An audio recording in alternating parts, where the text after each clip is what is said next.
Hello സുഹൃത്തുക്കളെ, എല്ലാവർക്കും നമസ്കാരം. ഞാനിന്നിപ്പോൾ ഉള്ളത് സുലൈമാനിയയിലാണ്. അപ്പോൾ ഇത് അവിടുത്തെ ഒരു ചെറിയ ബസ് കാത്തിരിപ്പ് കേന്ദ്രമാണ്. അപ്പോൾ അവിടെ കണ്ട ഒരു നല്ലൊരു കാഴ്ച നിങ്ങളെയും കൂടെ കാണിക്കാമെന്ന് വിചാരിച്ചു. അപ്പോൾ ബസ് കാത്ത് നിൽക്കുന്നവർക്ക് ഈ ചൂട് സമയത്ത് ദാഹം അകറ്റാൻ വേണ്ടി അവിടെ ഒരു വാട്ടർ ഡിസ്പെൻസറും മിനറൽ വാട്ടറും ഒക്കെ പേപ്പർ കപ്പും ഒക്കെ ആയിട്ട് സജ്ജീകരിച്ചിട്ടുണ്ട് ഇവിടെ. അപ്പോൾ ഇതിൻ്റെ കറണ്ട് കണക്ഷൻ കൊടുക്കാനുള്ള സംവിധാനം ഇല്ലാത്തതുകൊണ്ട് അതങ്ങനെ ഇട്ടിരിക്കുകയാണ്. തണുത്ത വെള്ളമല്ല, അല്ലാതെ നോർമൽ ടെമ്പറേച്ചറിലുള്ള വെള്ളം നമുക്ക് കുടിക്കാൻ പറ്റും.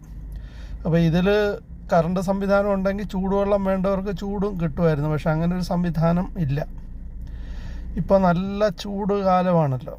ഇപ്പോൾ ബസ് കാത്ത് അധിക സമയം നിൽക്കേണ്ടി വരില്ലെങ്കിൽ പോലും ഇടയ്ക്ക് ദാഹിച്ചാലോ വഴിയാത്രക്കാർക്കൊക്കെ കുടിക്കാൻ പറ്റുന്ന ഒരു സംഭവം ഏതോ ഒരു നല്ല മനസ്സ് ഉള്ള ഒരാളോ ഒരു സ്ഥാപനമോ ഒക്കെ ആയിരിക്കും. ആരാണെന്ന് അറിയില്ല. അപ്പോൾ ഇത് കണ്ടപ്പോൾ എനിക്ക് വലിയ കൗതുകം തോന്നി. അങ്ങനെ ഞാനും അതിൽ നിന്ന് വെള്ളമൊക്കെ എടുത്ത് കുടിച്ചു. നല്ല വെള്ളമാണ്, നോർമൽ ടെമ്പറേച്ചറാണ്. അപ്പോൾ ഇത് സ്ഥാപിച്ച സുമനസ്സിന് 1000 നന്ദി.